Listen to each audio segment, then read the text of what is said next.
nombre es Luis Enrique Olarte, soy argentino, eh, ahora actualmente tengo 70 años y bueno, provengo de Buenos Aires, de Capital Federal.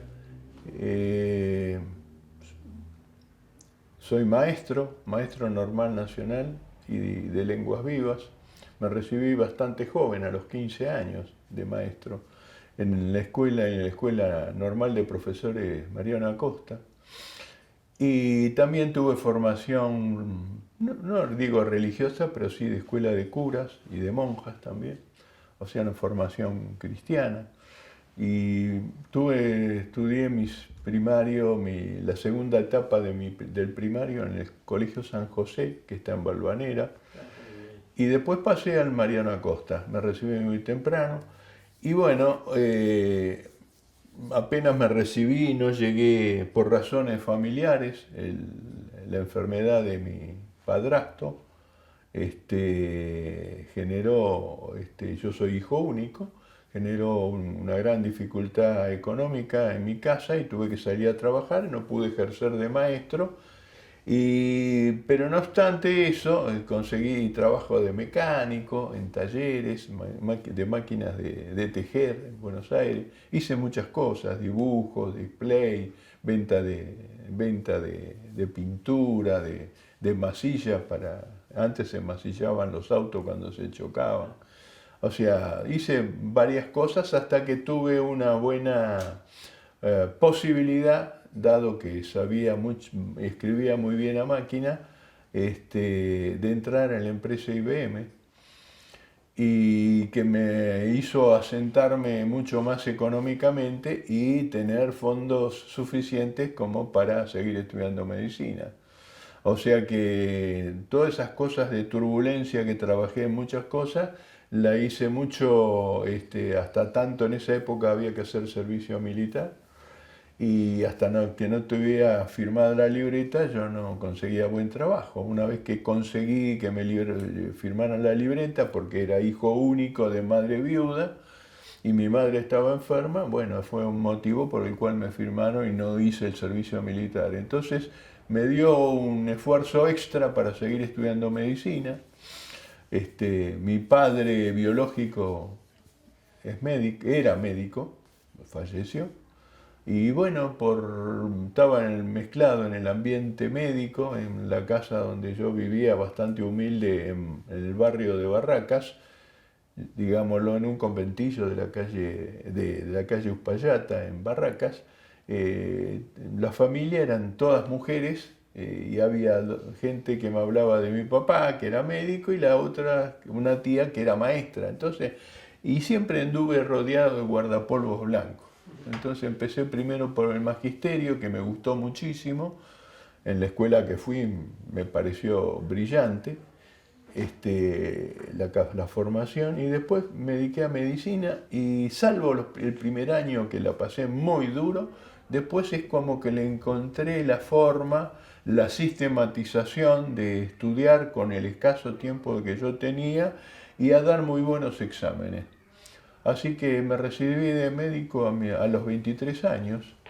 Demoré el haberme recibido un año más, nada más. O sea que en lugar de 6 años con el premédico, 7 lo habré hecho en 8.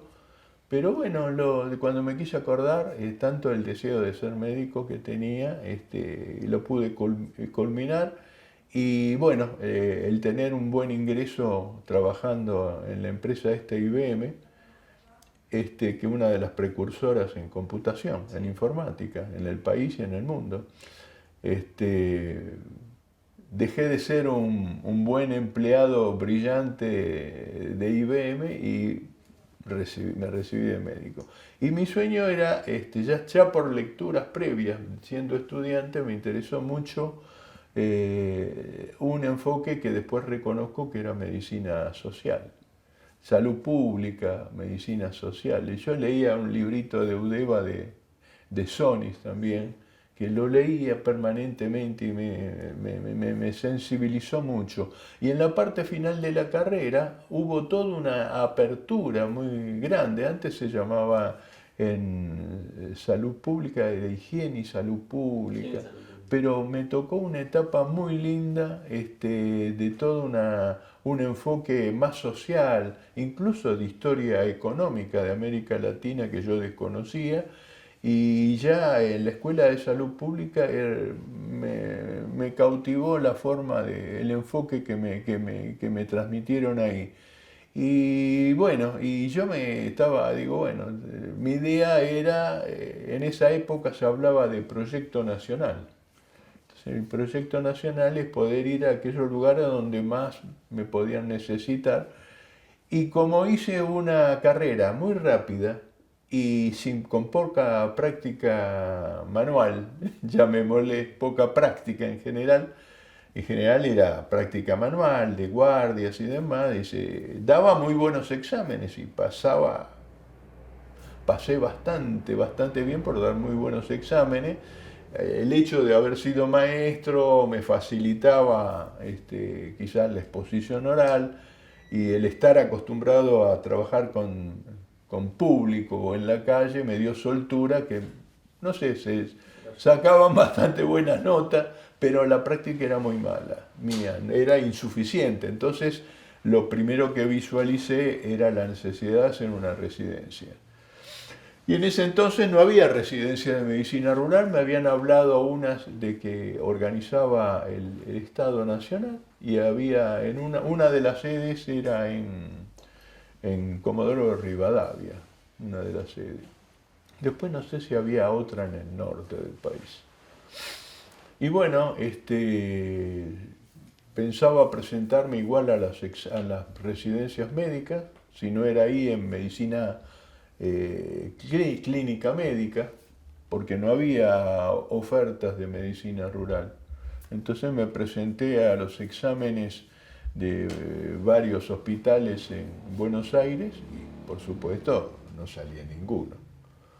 Pero curiosamente ya tenía el deseo de presentarme en medicina rural y me presenté en Buenos Aires a la capacitación que ofrecían en Comodoro Rivadavia. Y curiosamente en esos días venía yo de un viaje iniciático a la Patagonia, porque yo desconocía. Vine todo por la cordillera con un grupo de la universidad, un proyecto comunitario de la universidad, que veníamos de varias facultades en un proyecto comunitario con un curita a la zona de Pilcanilleu, Río Negro, a la zona rural, a colaborar con una escuela, a conocer el ambiente rural. Y me vine con ese grupo universitario y me encantó la Patagonia. Ya dije, no voy al norte, no voy a ir, voy a venir a la Patagonia. Viajé hasta Futaleufú, Trelew, Pilcanilleu, seguimos más al sur, Trevelín, Esquel. Bueno, dije, me quedo en Patagonia. Al poco tiempo de volver de este viaje iniciático, veo en el diario que aparece la residencia de medicina rural en Neuquén. Y me presenté. ¿En qué año fue eso? Eso fue en febrero del 74. Y en febrero del 74 vi que estaban llamado a un concurso de medicina rural con residencia. Las condiciones eran bastante favorables para mi forma de ver. Igual, de todas maneras, era desprenderme de Buenos Aires. Yo estuve en la etapa del 73, del 74, donde estaban la AAA, las bombas, las ambulancias. Vivía en Buenos Aires, cerca del cuartel de Policía Central. Entonces era un infierno estar en Buenos Aires. Mi deseo es ya salir de Buenos Aires. Venir a la Patagonia. En la Patagonia, di el examen, quedaron en contestarme. No fui de los primeros puestos, fui creo que número 12 o 13 o 14, no sé. Pero renunciaron varios porque seguramente salieron en otras residencias de Buenos Aires y enseguida entré. Y vine acá y tuve una recepción extraordinaria, muy afable, muy cordial, me mandaron pasajes, venía a la Patagonia, yo ya había probado el tren mochilero, vine con camarote. Uf, ya digo, qué bien. Y me recibió muy bien la gente de acá. La pasé la primera semana, todos muy histriónicos, muy simpáticos, y me pareció muy bueno el proyecto y me quedé acá. Y salí, en esos días también salí favorecido, entre comillas, con un cargo en el de Comodoro Rivadavia. Y después de estar una semana acá, compartí el viaje con otro compañero que seguramente lo van a escuchar varias veces porque también, por suerte, es memorioso, que se llama Malcolm Francisco Elder, también médico general, médico rural y después general. Vinimos juntos en el tren, nos pareció también y renunciamos juntos a la residencia de Comodoro mediante telegrama. Yo me acuerdo que la semana mandamos los dos un telegrama a Comodoro renunciando a la plaza que nos habían otorgado. Y nos quedamos acá y me pareció un proyecto muy interesante. ¿Y cuáles eran esas condiciones favorables que usted encontraba ahí? Era el ser en poco tiempo, era ser admitido como empleado de la provincia, tener seguro de trabajar tener como obra social, la posibilidad de pasar a desempeñarme inmediatamente del egreso de la residencia en un hospital de la provincia. Y yo dejé en Buenos Aires a mi madre y nada más, estaba yo solo, así que no digo, bueno, vengo para acá. Y me gustó mucho el compromiso de la gente que iban a ser que fueron después nuestros residentes. Bueno, y además el país en esa época estaba muy mal, se estaba viniendo el golpe. Y ya había un clima muy espeso en Buenos Aires, especialmente toda la gente con la cual yo compartía reuniones, mucha gente de ciencia de la educación. Me ofrecieron cargos políticos y de estar a cargo de alguna institución de minoridad en provincia de Buenos Aires, pero todo con mucha militancia política. Pero yo lo que quería hacer era una residencia porque no sabía, como yo decía, no sabía barajar a un chico, no sabía hacer un parto, no sabía lo que era una neumonía. Tenía que hacer una residencia, déjame jorobar. No quería entretenerme en algún cargo político. Y era muy turbulento, muy difícil el tiempo de estar en Buenos Aires y de estudiante, con todo ese ambiente tan espeso de lo que podía con los militares, el gobierno de Isabel Perón. Fue tremendo. Entonces yo quería salir de eso. Paz, tranquilidad, futuro, una visión casi idílica. Y bueno, me pareció muy bueno el proyecto y me quedé y bueno, desde ahí seguí muy compenetrado de los lineamientos, me pareció muy coherente lo que ofrecían. Yo esto no lo conocía en Buenos Aires, aparte era todo o clínica o pediatría o tocogineco o cirugía, pero medicina rural. ¿Y qué era medicina rural? ¿Qué era eso que le ofrecían? Era algo así como yo descubrí después, era una rotación por lo que se denominaba entonces las clínicas básicas. Las clínicas básicas siguen siendo básicas, pero son en esa época no lo entendía, pero eran muy biológicas. Era rotación por cirugía, una rotación, eran un plan de 2 años, que después se amplió a 2 años y medio, rotaciones en cirugía, en tocoginecología, en traumatología, en clínica médica y en pediatría. Eran todas Digo, bueno, voy a tener un pantallazo de todo lo que necesito. Voy a saber hacer un parto, saber una neumonía, arreglar un hueso. Eh, y después me encantó el interior, el campo, ¿no? La perspectiva y la coherencia que había en la conducción de lo que era en ese entonces la Subsecretaría de Salud.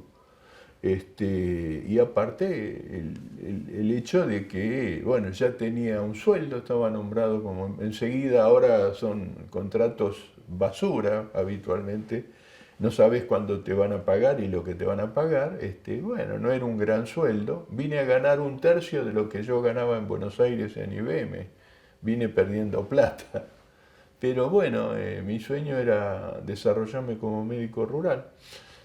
Y bueno, en la primera etapa lo pasé, después ya el clima hospitalario, el clima médico, acá en Neuquén había un panorama difícil porque los médicos que estaban en el hospital pero que trabajaban en privado vieron como una amenaza muy fuerte de que viniéramos la mano de obra barata, decían.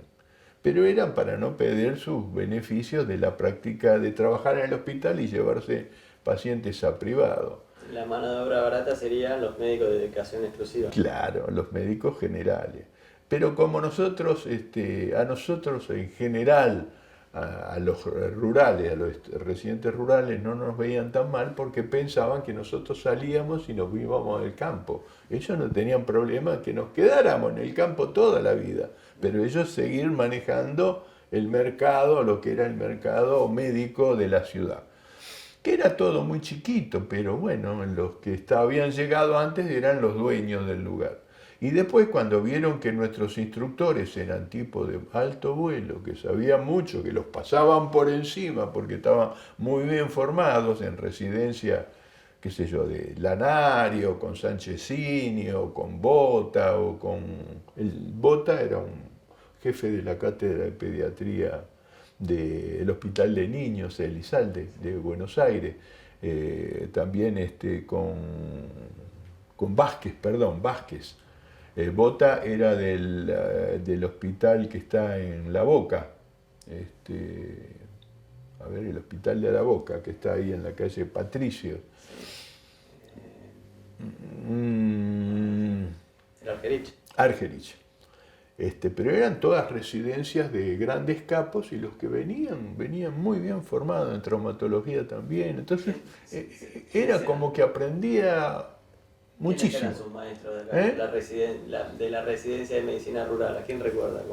Y los residentes, bueno, yo me acuerdo que a mí la sensibilidad por lo social me pegó más por el lado de pediatría. Y en pediatría yo tenía instructores que fueron Fernando Bulgarelli, en neonatología, Alejandro Ferrari, ya para niños mayores. Después estaba Adolfo Mantilaro también, que no era instructor, pero todos enseñaban. Yo conocía el ambiente de Buenos Aires donde no te daban 5 de bolilla y acá todos se desvivían ayudando, enseñándote y vení, mirá esto, aprovechá, andá allá que están haciendo, van a hacer esto, van a hacer... Pero trabajaba 12 horas por día en la residencia. Después en cirugía, al poco tiempo de yo llegar, había gente muy simpática, pero casi todos eran de privado, por lo tanto no les gustaba el ambiente que se había creado con la residencia, ¿no? Pero de poco tiempo llegó un tipo muy, muy trabajador, muy brillante, que fue Carlos Lozada, un cirujano general, que fue el que organizó el servicio. Y después de él llegaron otros, ¿no? Después en traumatología teníamos dos traumatólogos que eran brillantes, uno ya fallecido, Antonio Paz, y el otro que lo acompañaba era Hugo Iglesias, también brillantes como traumatólogos.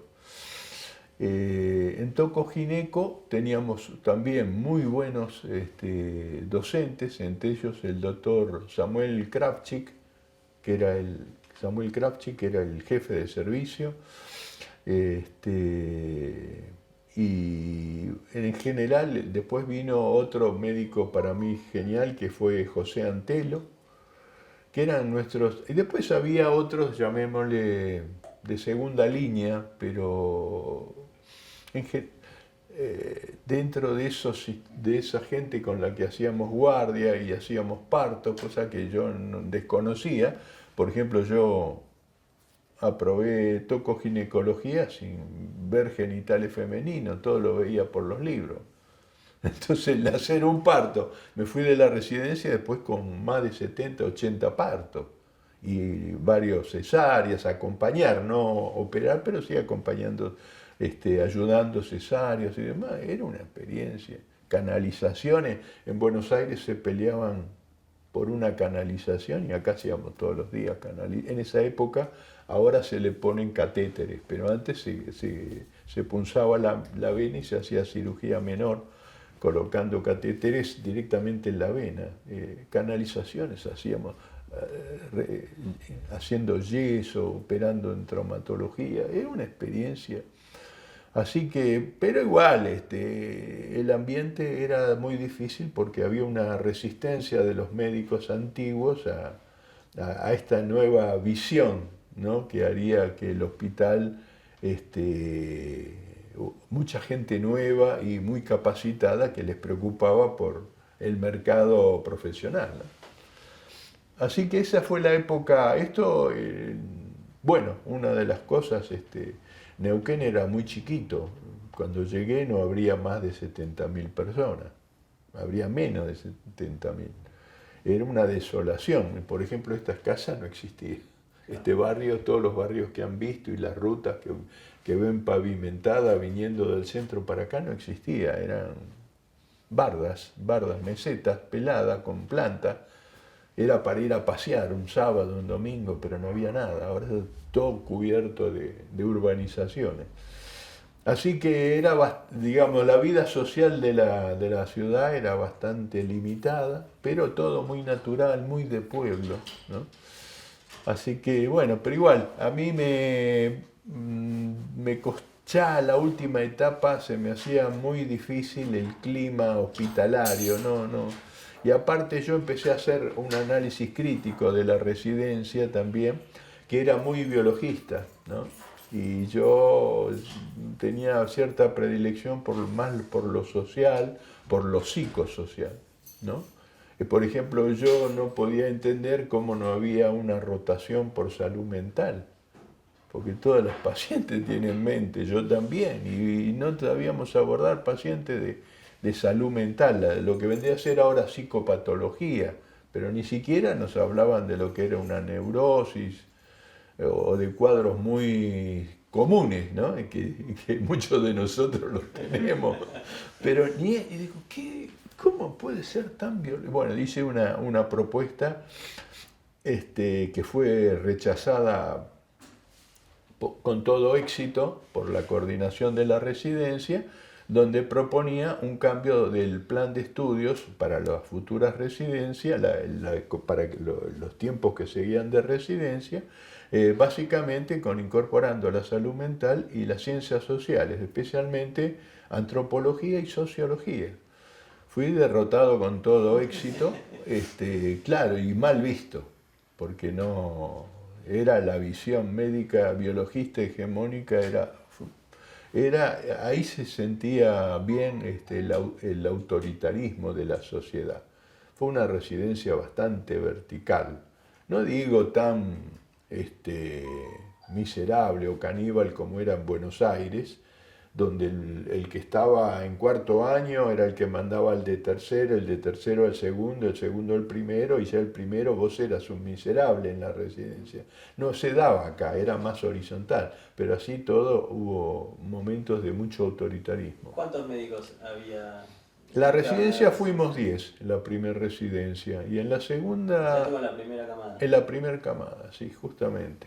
Compartía mi habitación con José Pino Russo, un médico también, que él hizo una carrera política más interesante en la provincia, en el partido provincial, en el MPN. Y después, un poco en la vereda de enfrente, estaba yo, estaba Malcolm Elder y un montón de, digamos, no saben, no contestan. O sea, vivían mirando la medicina y nada más. Yo siempre traté de ver lo que pasaba alrededor, el entorno, ¿no? La situación social, económica, los pueblos originarios, y bueno, en base a eso fui tomando distancias de los partidos hegemónicos, ¿no? Sí, pero había, según me cuenta, una identidad común en torno a la medicina rural. Sí, Que incluso se crea la Sociedad de Medicina Rural que usted participó. sí, pero mucho más tarde. La medicina rural se constituyó en el año 78. La fecha la debo tener por ahí Sí, sí. guardada, pero fue en el 78. Fue una forma que elegimos bajo el paraguas protector del gobierno de la provincia, que nos cuidaba y nos protegió bastante, no a todos, pero en general nos veíamos como si fuéramos sus nietos, era un producto de ellos y nos cuidaban bastante y nos apoyaban también, hasta que crecimos y fuimos críticos y bueno, ya ahí no gustamos tanto. No solo yo, sino otras camadas fueron contribuyendo a esto. Pero esto apareció en el año 78, antes que apareciera casi Alma Ata, llegamos a constituir la Sociedad de Medicina Rural. Y la constituimos y buscamos, yo había tenido algunas experiencias organizativas con gente de residencia de Buenos Aires, por ese entonces hubo un proyecto en el 74, a fines del 74, de reunir todas las residencias del país con el famoso SNIS. Sí. Y bueno, me interesaba mucho eso. Y después esto de jugar tanto descolgado de la realidad nacional y ir solamente a la baldosa o al baldosón provincial me parecía vivir desconociendo la realidad. Pero bueno, se dio una evolución muy grande adentro de la provincia y con todas estas protecciones que había del gobierno provincial, hubo facilitadores para esto, ¿no? Y se formó en el 78, pero con una estrategia de mejorar las condiciones de vida, que eran de vida y de trabajo también, ¿no? También hacíamos críticas al sistema de la residencia, porque muchos de nuestros instructores hicieron su experiencia como residentes en otros lugares donde la cosa era mucho más autoritaria y verticalista. Entonces nos querían imponer un modo de proceder con nosotros muy similar. Entonces, lo nuestro era más horizontal, ¿no? Y buscando una mayor relación de horizontalidad y de respeto al individuo. Había bastantes chicas en las residencias, curiosamente, en esa época, así que problemas de género no hemos tenido. Así que ya, y lo que queríamos era tratar de articular más con los médicos que ya estaban trabajando en el interior y que no eran residentes. Incluso no solo médicos, sino también el personal, especialmente enfermería, gente con los que después trabajaríamos codo a codo, ¿no? Entonces se dieron cosas que en otras partes del país no se daban. Y justamente la provincia generó un paraguas protector político, que hizo que la residencia se mantuviera, nos consideraran mucho. Nunca nos dieron gran vuelo, pero es como que nos protegieron, en virtud de todo lo que pasó en el resto del país, acá nos protegieron. Yo tuve la sensación esa. No obstante, un compañero lo dejaron muy mal y siempre tengo muy grabado un caso muy específico de a un compañero que se resistió a ser evaluado en la residencia, al finalizar la residencia, y lo dejaron prescindible, o sea que lo dejaron prácticamente en banda. Se fue a provincia de Buenos Aires, estuvo vagando a ver dónde conseguía trabajo como médico rural, consiguió el lugar y lo desapareció, las fuerzas militares lo desaparecieron y lo tuvieron desaparecido por varios meses, después lo soltaron, dejando sus hijos solos en la casa. Ese compañero, meses antes, se le había suicidado su mujer acá en Neuquén.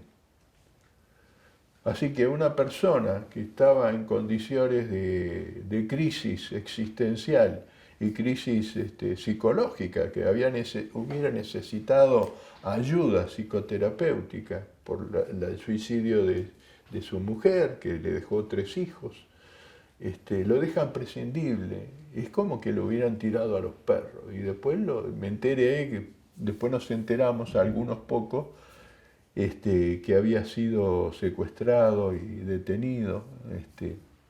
Eso ya hizo que, bueno, digamos, yo como muchos otros pensamos, zafamos del proceso estando acá, pero no por eso digería todo muy bien. Lo retrotraigo un poco. Usted empieza la residencia en el 74 y cuando la hace en el hospital. En el hospital, sí, en el hospital Neuquén, En el hospital Neuquén. que era el único que tendría infraestructura, como se decía, infraestructura docente, para brindarnos el ambiente para una residencia. Los demás lugares eran muy, no digo primitivos, pero sí muy primarios, ¿no? No habían organizado servicios en otro lugar fuera del Hospital Neuquén, que en ese entonces se denominaba Hospital Regional. Sí. Y cuando termina la residencia, ¿a dónde va a trabajar? A mí me hacen, estas son algunas anécdotas provinciales. Nosotros de 2 años pasamos a tener 2 años y medio. Ya muchos queríamos irnos ya a la cordillera, ya no, el ambiente, lo que veíamos a nivel país era muy difícil. Yo me enteré de varias desapariciones que no se informaba por los diarios que había desaparecido, pero por contactos con otra gente me habían dicho que había habido desapariciones y presuntamente muertes. Entonces, ya cuanto antes esté en el campo mejor. Y me hicieron ir antes, ¿por qué?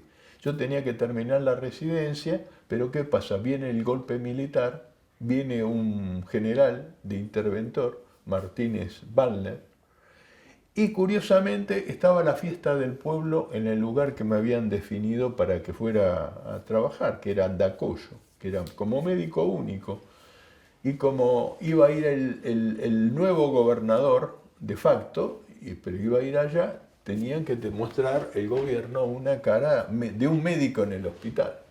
Y el que estaba era un pobre viejo, un médico genial, para mí fue genial, un loco de la guerra, esa era la denominación, que era el doctor Antonio Gorni, que era un hombre que estaba allá, como lo tenían como, no sé, como promotor social más que como médico. Y era el único hospital que tenía médico, porque con el golpe militar desaparecieron los médicos de zona norte, los desaparecieron casi totalmente. ¿Por qué? Porque en la zona norte estuvo trabajando el doctor Gustavo Vaca Narvaja, que era poseedor de apellido, sí, hermano de Fernando, el montonero. Y parecería ser que la síntesis que hicieron el golpe militar y los que vinieron a tomar el poder acá en la provincia de Neuquén era como que Vaca Narvaja, montonero. Entonces Vaca Narvaja tuvo que desaparecer de un día para el otro.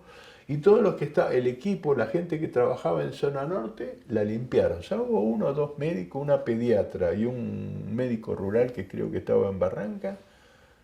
2 o 3 quedaron, los demás desaparecieron. Entonces no había médicos en zona norte. Y a mí me mandaron a Andacollo como hospital cabecera del departamento Minas.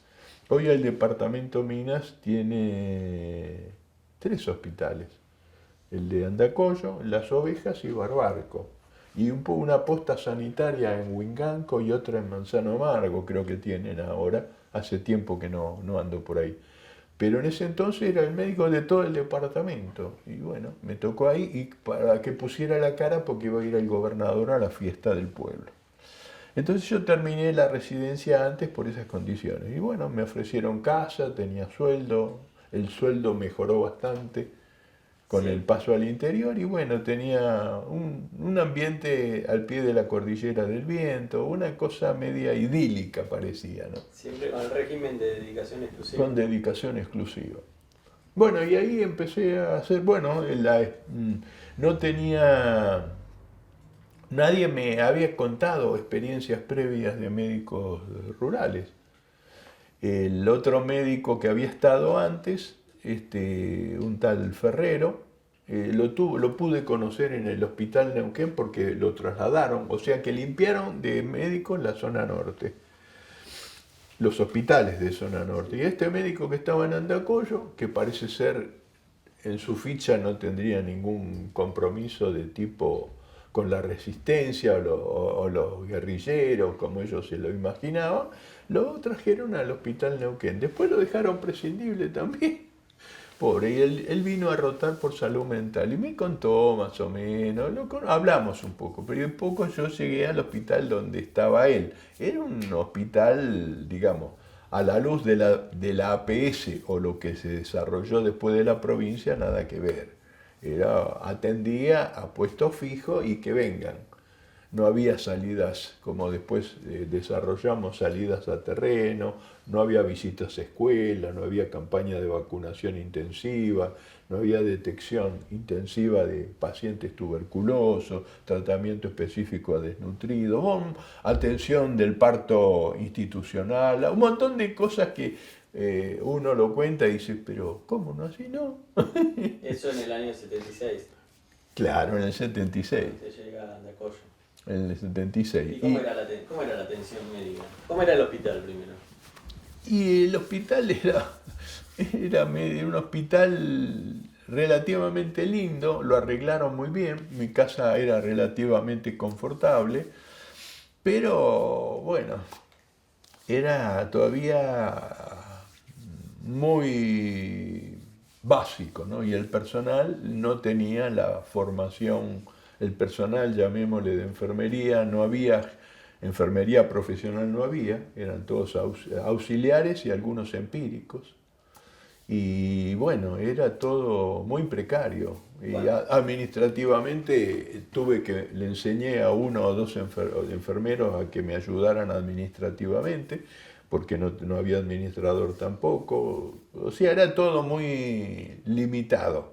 ¿cuánta gente trabajaba en el hospital? Y más o menos una docena de personas, una docena. Pero ¿qué tenía? Lavanderas, cocineras, enfermería, ya le digo, básicamente sin formación actual, profesional, eran todos auxiliares de enfermería, o sea que se formaban en 9 meses y había algunos empíricos. ¿Y Y usted era era el único médico? el único médico. Tenía equipo de rayos que tenían que cuando había que sacar alguna radiografía la tenía que hacer yo, revelarla yo. No tenía laboratorio, había que empezar de cero. Y lo que sí me hicieron sacar una foto porque llegué al hospital para que te plantees o se plantee la gente el tipo de hospital que era. Llegué y dice, bueno, saquemos una foto porque tuve que ir a recibir al gobernador, a Martínez Wallner, pasar por el hospital, demostrar el hospital y bueno, la ampliación del hospital. Y ahí el único que tuve es un colega odontólogo que me dice, mira, justo terminaron de arreglar el hospital. Esta es la 7ª inauguración del hospital. Digo, ¿cómo la 7ª? Sí, porque inauguraron la parte nueva del hospital. Pero la reinauguración del hospital, la parte nueva, era una zona de internación de adultos que le habían puesto nuevos techos. Bueno, las paredes eran de bloque, los vidrios no eran vidrios laminados como ahora, pasaba el frío que era... Y dice, no, lo mejor fueron los techos, dice, y no ¿sabes cómo fue la inauguración anterior? El año pasado, dice, pero ¿qué pasó? Pusieron el techo, pero acá nieva, y lo pusieron las chapas al revés. Entonces cuando nevó todo y el agua en lugar de caer para el costado cayó para adentro y tuvieron que arreglar así. Llegué y había una batería de 12 tremendos tubos de gas. Digo, qué bárbaro, no voy a tener frío en el invierno, porque llegué en febrero, marzo. No, dice, están de vista. Dice, no tenemos gas acá. ¿Qué, no hay gas? No, acá tenemos leña y querosén. Y tenemos una cisterna de querosene que hay que pedir al camión que traiga porque no tenemos, está por venir, no tenemos leña y no tenemos querosén. Son todas las sorpresas que uno se iba llevando. Bueno, y no había visitas programadas, había una área rural amplia y una comunidad originaria, mapuches, muy pobre cerca de la cordillera, los Miches. No tenían atención, era el lugar de donde venían todos los casos de mayor enfermedad, los desnutridos. Bueno, desarrollé ahí lo que era un puesto sanitario. Una de las enfermeras empíricas que yo tenía la destaqué ahí para que viviera ahí y atendiera esa zona. Y como la mujer tenía su familia cerca, en un paraje cercano, el esposo era criancero, es un trabajador de campo que tiene animales, le gustó, le pareció bien y se quedó. Y bueno, es la única forma de poder haber atendido a esa población que era la más difícil. Después los demás tenían relativamente acceso a la ruta, bueno, pero no son las rutas de ahora que están pavimentadas, cómodas, eran todas de ripio, no tenía buen vehículo, una ambulancia que daba pena. Y todo así, era todo que había que empezar de cero. Pero era el desafío, ¿no? ¿Y qué problemas de salud había? ¿Qué era lo más común? Y lo más común era la poca vacuna que tenían los chicos. Y sí, bueno, yo me encargué de vacunar, faltaba que vacunara hasta los abuelos, y también los vacunábamos, qué sé yo. Las vacunas, estábamos muy mal de cobertura de vacunas, población con tuberculosis, y, y después es más que nada el choque cultural del modo de asistencia anterior, de los modos que estaban acostumbrados, todos, no solamente la micro elite del pueblo, de los mandamás del pueblo, sino los pobreríos también, con la nueva forma de relacionarse, ¿no? O sea, yo qué sé yo, iba al campo, estaba todo el día haciendo una visita programada, me armé circuitos, y tal día íbamos a tal paraje, llegaba a las 5 de la tarde y tenía gente, a lo mejor que por una cosa banal, a las 5 de la tarde esperándome para que lo atendiera, ¿qué tiene? Y no, hizo un poquito de fiebre. Y yo estaba reventado, venía de trabajar un montón porque se juntaba, la gente no estaba acostumbrada a ir a visitas programadas, la gente creía que veníamos a vacunar solamente. Cuando vio que iba con el dentista, el odontólogo, la gente dice dentista, iba al médico, que le llevábamos la leche, le dábamos los medicamentos, charlábamos con ellos, compartíamos. Bueno, eso cambió la cultura de los distintos parajes, ¿no? Nos ofrecían su casa, una piecita la arreglaban, la pintaban para que fuera el consultorio temporal mientras yo estaba en alguno de los lugares. Íbamos a alguna escuela, que antes el médico no visitaba las escuelas. No iba a la casa del paisano o del pueblero en general, no, cruzábamos arroyos a caballo, cosa que nunca, porque no pasaba el vehículo, había que pasarlo a caballo.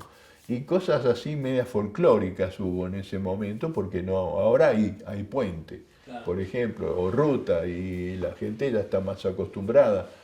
Pero el hecho de atención médica y odontológica casi en el lugar cercano donde viven no existía. ¿Y eso es algo que usted traía de la medicina, de lo que aprendí acá? De la residencia en medicina rural. Claro, y mucho de lo que aprendí acá, que era mucho mejor que lo que yo iba al comienzo de la residencia, como decían que era una estructura que había que ir probando y desarrollando.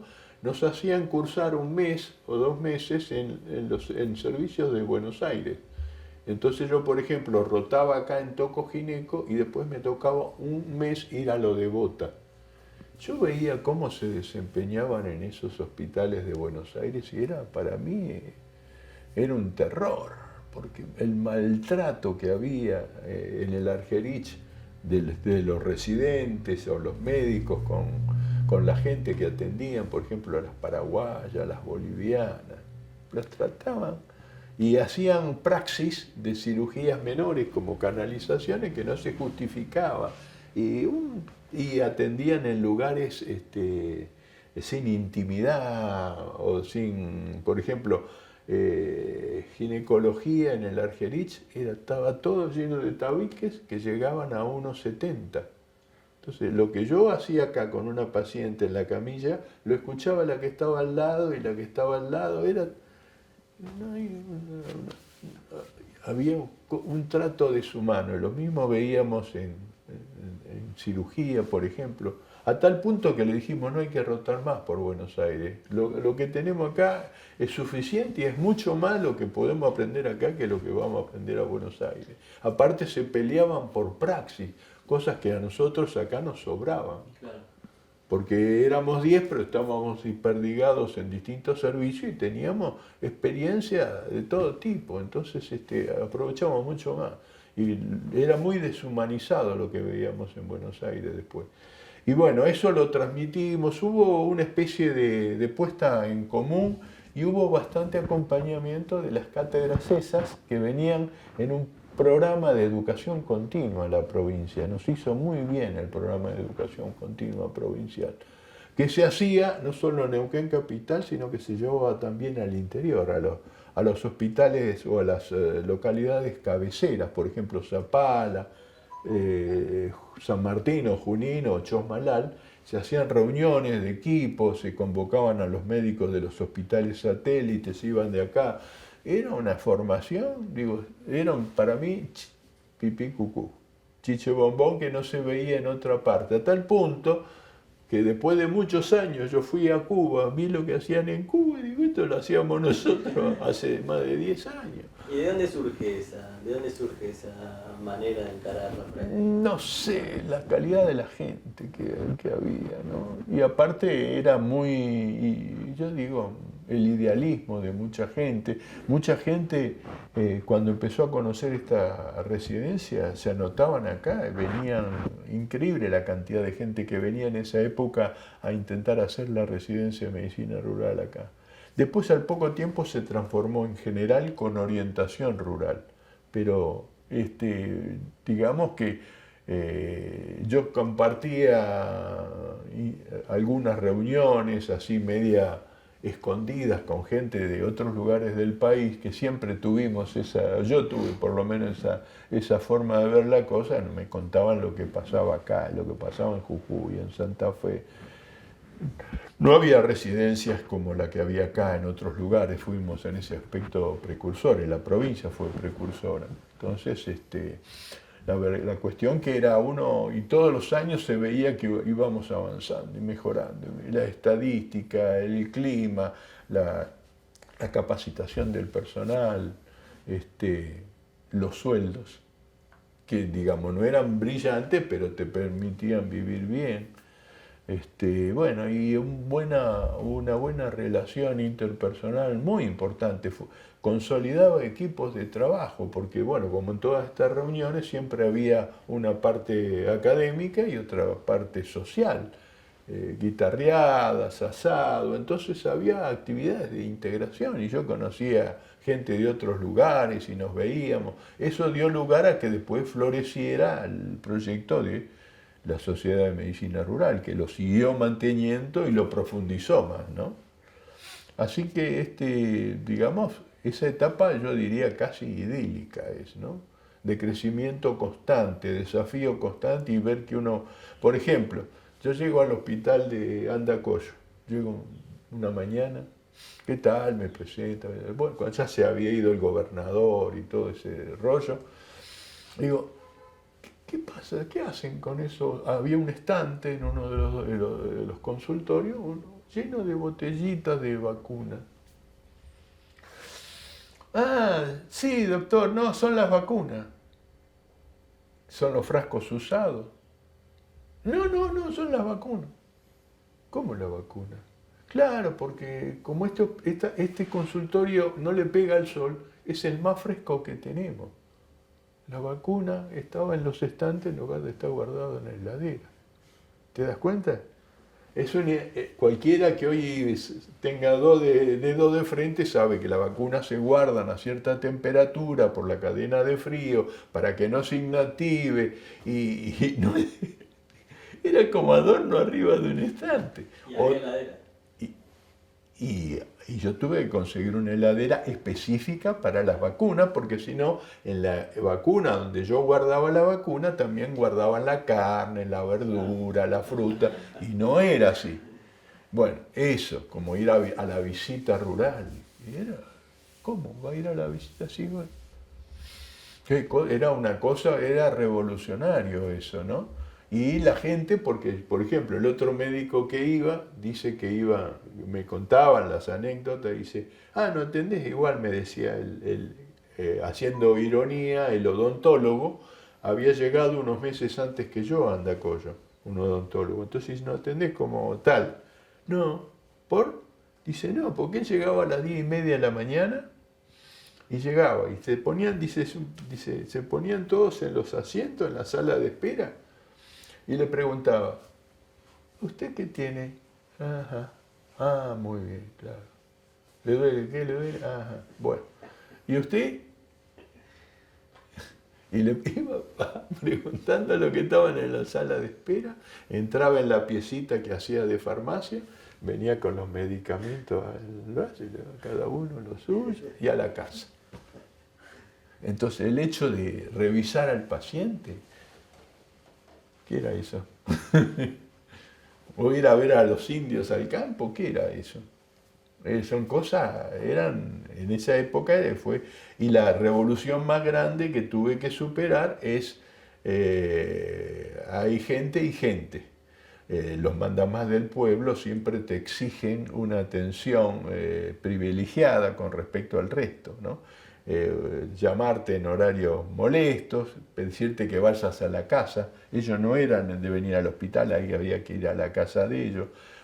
Imponer las nuevas condiciones de trabajo, eso llevó tiempo, porque, bueno, los mandamás, el juez de paz o a veces el jefe de policía o el intendente, ellos creían, ellos y su familia merecían un trato diferencial. Y eso de ir a atenderse al hospital, ellos no. O ibas a la casa o ellos iban y se atendían, ni siquiera en Chosmalal, a Zapala o Cutralcó, como diciendo, vamos a Miami. Y bueno, cambiar esa cultura llevó tiempo, ¿no? Además, la ambulancia era para aprovechar como taxi el vehículo, te hacían señas en la ruta para que te llevaran la ambulancia. Y cuando vos le explicabas que era ambulancia, y no entendían, porque los médicos anteriores llevaban en la ambulancia a los que estaban en la ruta. Pero yo decía, sí, me llega a pasar un accidente, el chofer y yo pagamos porque la ambulancia está para hacer ambulancia, o que la ambulancia no era para transportar cadáveres. La ambulancia para llevar pacientes. No, cuando está muerto llamaremos al furgón policial. No había. Entonces lo tenemos que llevar a la fuerza en la ambulancia. Entonces un montón de cosas, viste, que parecía que estábamos en otro mundo, ¿no? Y le hago una pregunta, volviendo un poco atrás. Usted dijo que en el hospital se estaba generando una tensión entre esta nueva forma de organización de la Residencia de Medicina Rural. En el Hospital Neuquén. En el Hospital Neuquén.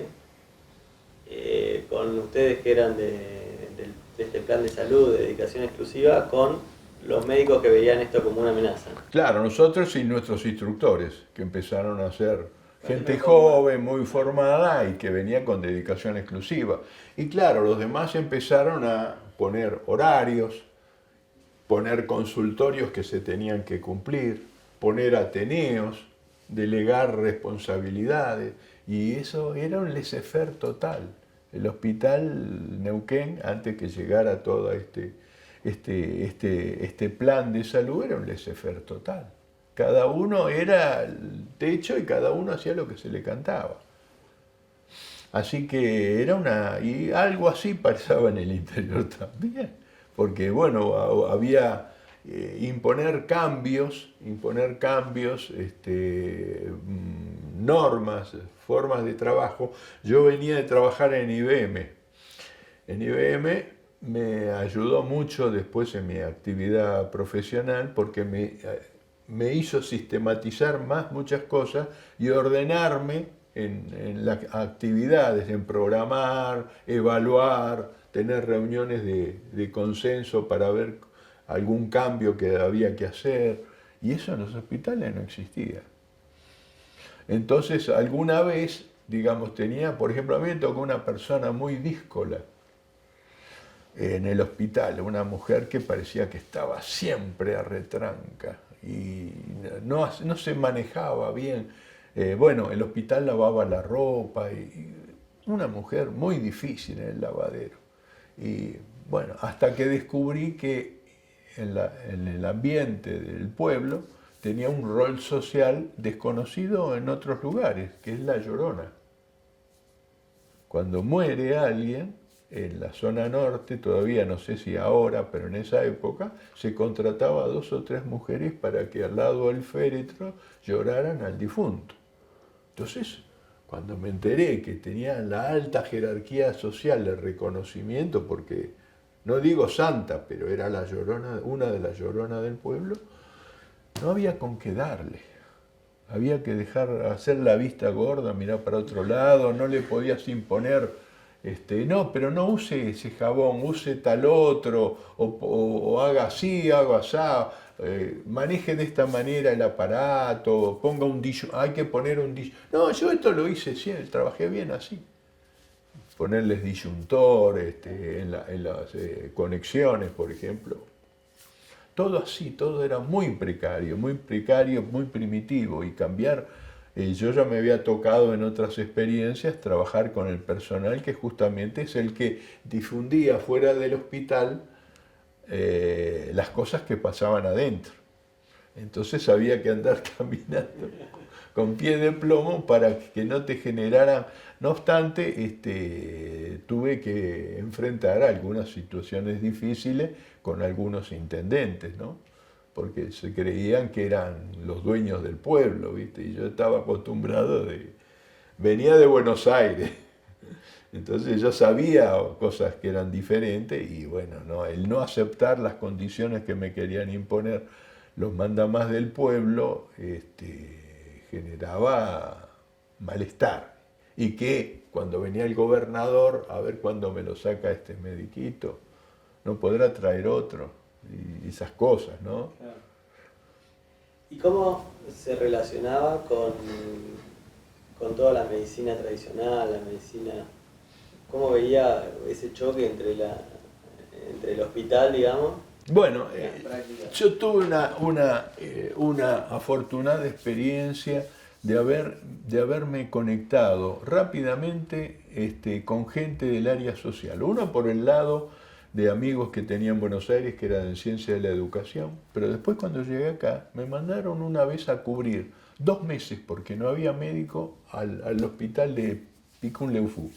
Y encontré un trabajador social que había estudiado en un centro de infancia en México, de desarrollo de comunidades. Y entonces Picunleufú es una localidad mucho más chica de lo que es ahora y no tenía tanta demanda asistencial. Entonces hablábamos con este hombre que era un trabajador social con mucha formación de lo que me gustaba en ese entonces a mí, ¿no? Entonces ahí me empezó a tirar libros de sociología y antropología. Después me hice amigos de gente que estaba... había una institución también muy importante que se llamaba acá Artesanías Neuquinas, que eran recolectores de prendas o de artefactos que fabrican los pobladores del interior, los indígenas también, los aborígenes, de tejido, de manualidades en madera. Me puse en contacto con la gente de artesanías neuquinas que también tenía una formación cultural, educativa, antropológica. Y bueno, me tocaron que, bueno, no es lo que pasa ahí ahora que tenés 800 canales de televisión, WhatsApp, cable, internet. Tenías tiempo, entonces leía, y todo lo que yo quería haber leído en su momento de antropología o de sociología, y aparte lo que podía, porque me- me- me- me- me- los diarios no llegaban, eh, llegaban uno que no tenía tiempo para leer diarios, porque trabajé mucho como médico único, pero además llegaban tarde, y bueno, me apenaba mucho porque sabía que lo que decían los diarios no era todo lo que pasaba donde yo había vivido, que era Buenos Aires, la parte sur de Buenos Aires, amigos que se tuvieron que ir del país o que no sé a dónde habrán ido porque perdí el contacto. Entonces, es como que aproveché para leer mucho y justo me tocó gente que curiosamente estaba en la beta sociológica y antropológica. Y bueno, por ese tipo de afinidades que ya venía arrastrando desde chiquito, se dio a tener otro panorama de lo que yo buscaba y que yo creo que identifiqué a través de lo que se llamaría para mí la atención, la APS en su momento, o la atención comunitaria, o la medicina colectiva, o la salud colectiva. Entonces tenía una visión mucho más crítica y no tan centrada en lo biológico, ¿no? Pero bueno, me pegaron también varios compañeros que también de a poco tenían esta visión. Y bueno, por afinidades nos fuimos reuniendo en medicina rural.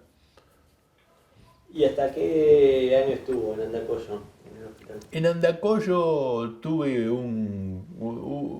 siempre suceden cosas que uno después tamiza con el tiempo y son experiencias dolorosas, ¿no? Hubo un caso muy particular de la muerte de un poblador que fue atendido o no estuvo bien atendido y en el cual se hizo un sumario y en el cual no dije lo correcto en el sumario, no falté a la verdad, pero sí no fue lo políticamente correcto que era, con lo cual le generé un malestar a mi jefe de zona, o sea que le traje ruido. Él quería tener una zona impoluta, brillante, que floree. Y bueno, con lo que pasó, no le gustó como yo procedí, generó toda una corriente de opinión desfavorable, acá con la gente de la residencia, de la subsecretaría, y cuando yo volví de unas vacaciones, de las vacaciones directamente, que me tomé después de haber estado trabajando como médico único, atendiendo todo el departamento Mina, tuve que ir a atender a Barbarco, a las ovejas, además de Andacollo, como médico único. Ahora hay como 10 médicos en todo el departamento y la población es la misma.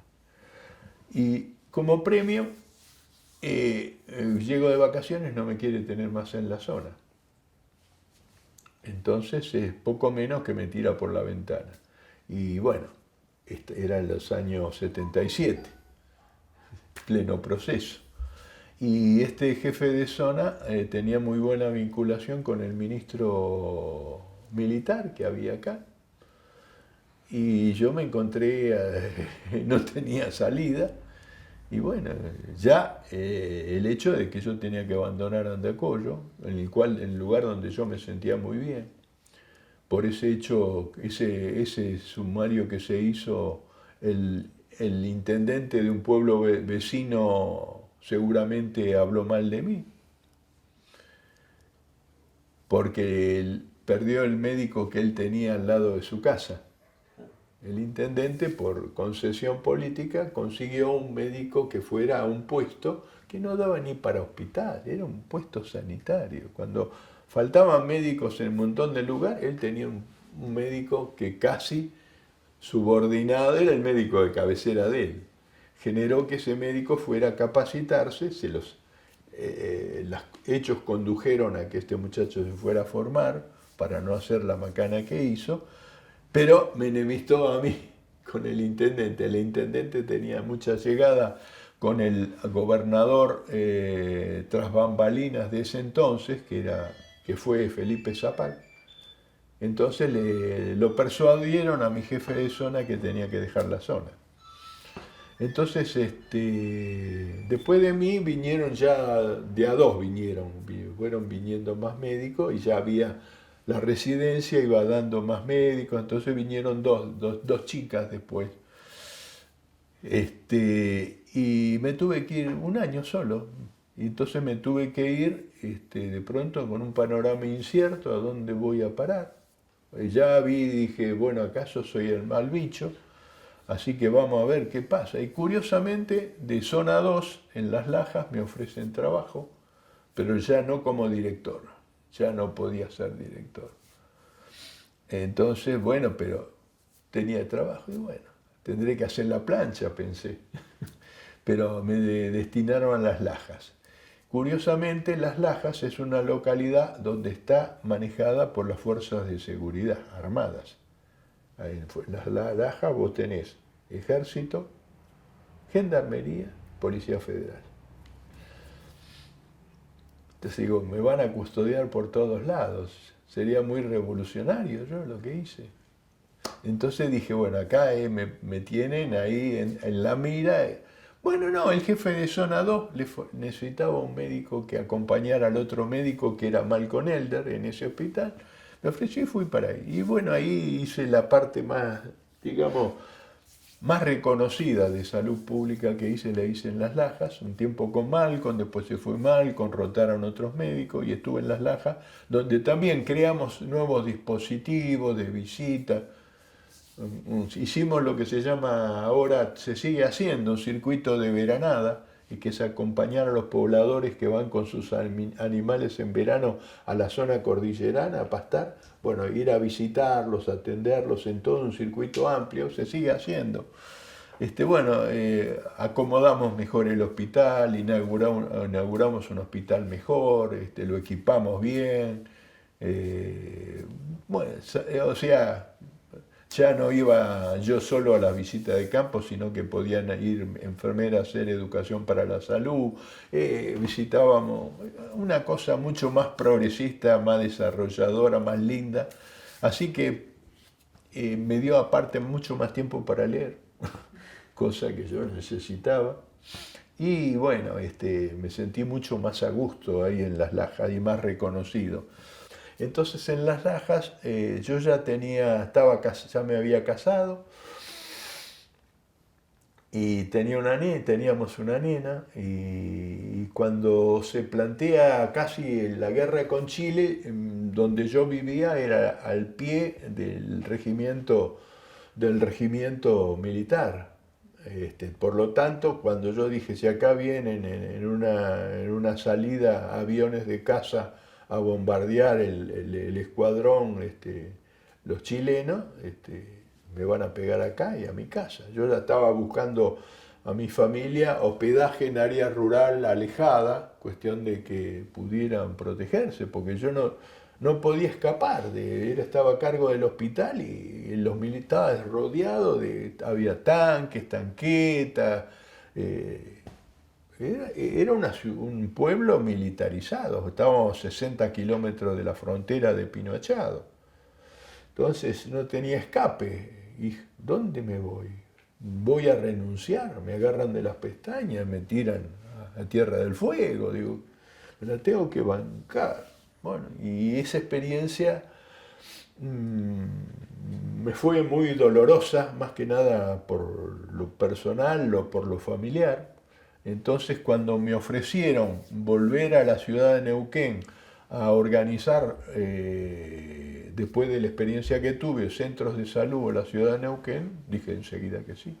Volví a Neuquén a un proyecto, otro proyecto nuevo de desarrollo del área programática de los centros de salud de la ciudad. Bueno. Ahí trabajé bastante hasta el año 82, que pasé al Hospital Bucarroldán, y de ahí también trabajaba mucho en centros de salud. Me gustaba mucho la medicina, el hospital, el médico de barrio, ¿no? Claro. Que era un poco el médico rural también. El médico rural de la ciudad. Claro, no hay, más que nada es eso. Y ahí, bueno, empecé a incorporar cosas, ya empecé a trabajar más con salud mental. Colaboré mucho con los grupos de salud mental del Hospital Neuquén y trabajé en el primer programa de salud mental que se hizo, que hicimos con la gente del Servicio de Salud Mental del Hospital Neuquén. Yo se lo escribí, pero los contenidos los pusimos juntos. Y bueno, ahí me entré en una etapa más de formación en salud mental, porque digo, bueno, alguien de algún lado tengo que formarme en salud mental. Los problemas que he tenido que afrontar con la gente, aparte lo intercultural y lo transcultural, entender la idiosincrasia del poblador rural, que yo no era el que conocía estando en Buenos Aires. Yo estaba en un barrio de Barraca en Buenos Aires, lleno de hijos de inmigrantes, y acá eran paisanos, indígenas, con cierta influencia chilena, desde la forma de hablar, los valores, las creencias, los mitos que ellos tiraban, era distinto, ¿no? Acá se dio el caso de algunas matanzas donde corre el alcohol, el incesto y muchas cosas así. Uno no está preparado para eso. Entonces vine a hacer, y de paso que estuve haciendo centros de salud, empecé una etapa de formación en salud mental. ¿Y siente que en esos centros de salud persistía esa mística o esa ideología de la que me habló? No, porque cuando llegué, fui el primero de todos los ex residentes del Hospital Neuquén que hicieron medicina rural que volvía. Entonces los centros de salud en esa época se llamaban centros periféricos. Totalmente, no se entiende, como si son centros, son periféricos. Bueno, pero ¿qué eran?